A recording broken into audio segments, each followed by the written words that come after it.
Hello, my friends, and welcome back. Thank you for being with me again today.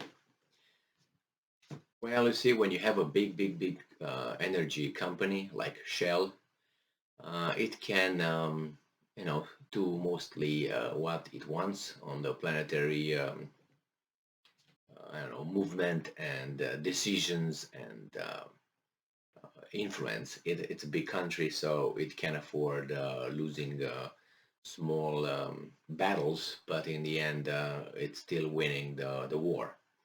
So we have a case here where, as you know, Russia, I mean, the Western Europe imposed sanctions on Russian gas and oil, and the Russians in return said, okay, you will have to pay in rubles for whatever you get from us. There were a lot of chest beating in the West and moral posturing, and they said no, no, no, but eventually they started more and more to pay open bank accounts, ruble accounts in Gazprom Bank in Russia, and get the gas and whatever resources they need from Russia in using rubles. Now, this article talks about Germany, Shell, and Russian gas. See what's going on there. This article comes from The Insider from June 1st, 2022 by Huileng Tan. This is the title.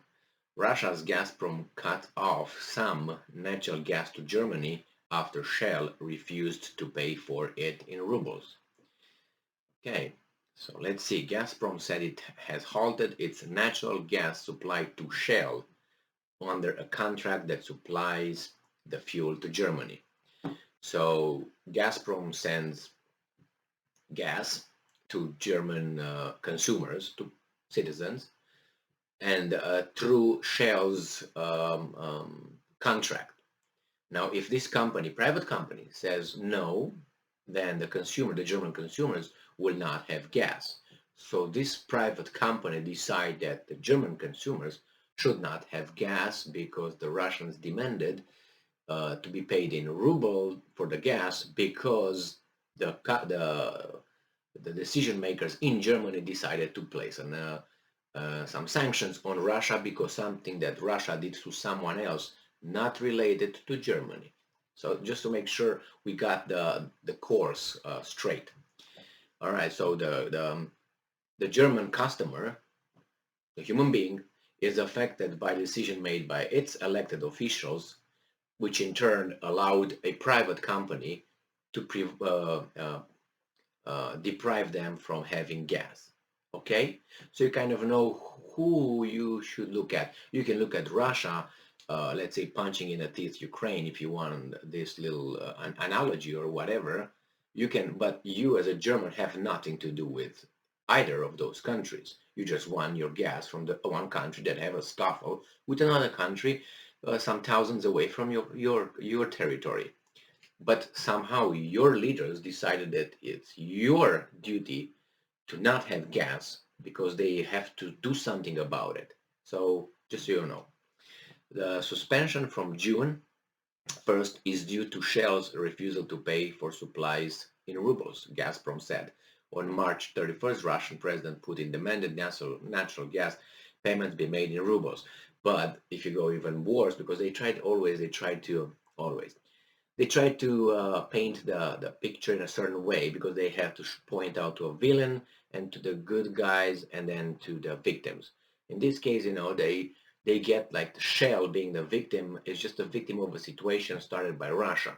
But if you go back a little bit from further than 31st of March, because this article goes to 31st of March, most might go to the February 24th, but now they stopped here. They don't say, okay, because of the sanctions, they don't, I don't want to say balance, but they don't tell the whole truth or the whole picture, or a picture that would more be closer to the truth than the one they portray. So in this case, evil Putin said this, that's why I don't have gas. That's the idea. Russian energy giant Gazprom said it has completely halted natural gas supply to Shell under a contract that supplies the fuel for Germany to Germany, Germany's largest economy. So your economy is going down a little bit. The move came after Shell refused to pay Gazprom in rubles. He can afford. It makes profits in other areas, doesn't it? So Gazprom made the announcement on Wednesday, a day after it cut off natural gas supplies to the Netherlands for the same reason. In a March 31st decree, Russian President Vladimir Putin demanded the natural gas payments be made in rubles, which would entail opening a euro and ruble account with the country Gazprom bank to process the payments. And now that tells you that this is why, because Putin is bad and they're demanding. No reason why he did that. Just woke up with a hard on and said, "I want to do this today," and then jump to something else. Gazprom said in its Telegram channel on Tuesday that Shell Energy Europe had notified Gazprom, and I'm quoting, "it does not intend to make payments under the contract for the supply of gas to Germany in rubles." Okay, can anybody else do it? And no, because it kind of felt like a monopoly, Shell, it seems like, right? And I'm quoting, "As at the end of the business day on May 31st, the payments deadline stipulated by the contract, Gazprom Export has not received payment from Shell Energy Europe Limited for gas supplies in April," the Russian company wrote. Gazprom Export notified Shell Energy Europe Limited of the suspension of gas supplies, limited of the right of the suspensions of gas supplies under this contract from June 1st, 2022, until payment is made in rubles, the Russian company continued. Contracts for Russia gas to Europe transported via pipelines are typically denominated in euros, according to the Financial Times. Gazprom supplies up to 1.2 billion cubic meters of natural gas a year to Shell. That's just 1.3% of the 95 billion cubic meters of natural gas Germany consumes each year. So according to the country's economy ministry, so it can afford, right? But 1.3% in a big industry could be a lot. Well, it seems like they can afford. While Shell has refused to pay Gazprom in rubles, Germany's major natural gas importers, Uniper and DWE, have paid for Russian fuel under Moscow's new payment plan. Yes, they did, because they said, they kind of, I think, received a little order from somewhere else saying, guys, our popularity contest, we're going to lose it, so you got to do that. Otherwise, we're going to be voted out and we can't be the leaders of the country. No, we're not going to look good. Our henchback, hench is gonna show. It says here, under its largest importer, Uniper is the largest importer of Russian gas in Germany. It depends on Russia for more than half of its natural gas needs, according to Bloomberg. The German energy giant is also the country's largest gas import and storage company, per the media outlet. Germany, potential for significant recession. You think? Yes, Germany could fall into a significant recession if supplies of Russian gas and oil are cut off, a top banker said in April. The economic powerhouse is heavily reliant on Russian gas, which amounts for 55% of Germany's gas imports in 2021 and 40% of its gas imports in the first quarter of 2022. Germany economy ministry did immediately not respond to insiders' request for comment sent outside regular business hours. A spokesman for the German government told CNN on Tuesday it was monitoring the situation very closely. Shell told the insider he has not agreed to new payments terms set out by Gazprom. The energy giant has also not opened any special accounts in process ruble payments. We will work to continue supplying our customers in Europe through our diverse portfolio of gas supply, Shell added in a statement. Yep, so they stopped, Gazprom said that they stopped Gaztera, Dutch traders, for failing to pay in rubles on Tuesday, and yeah, and then they halted supply to Danish power Ørsted, as it also refused to pay in rubles.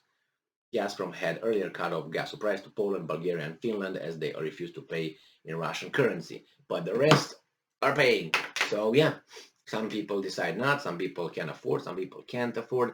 The idea is go to the source. If you want to solve a problem, you have to go to the source, you have to the origin. That's how you solve it. You don't just adjust here at the end. Go down, down, down, down, and you find out that you go to 2014. You always go to 2014. 2014 was overthrow of a legitimate, that's the word, democratically elected government in Ukraine by some, it was a bloody revolution, a bloody insurrection, or how, not insurrection. It was a bloody overthrow of a government with the help of outside forces, namely here, if you look at Miss Victoria Nuland, it was the Secretary of State or something like that. During those times, she has a conversation with then U.S. ambassador in Ukraine, and it's very revealing. So if you start with that and then you go to the Minsk protocols or agreements, then you find some sources of the source of the whole Ukraine-Russia thing. And now no supplies for you. Thank you very much for being with me again today. Stay strong, stay smart, look for the truth, and be just.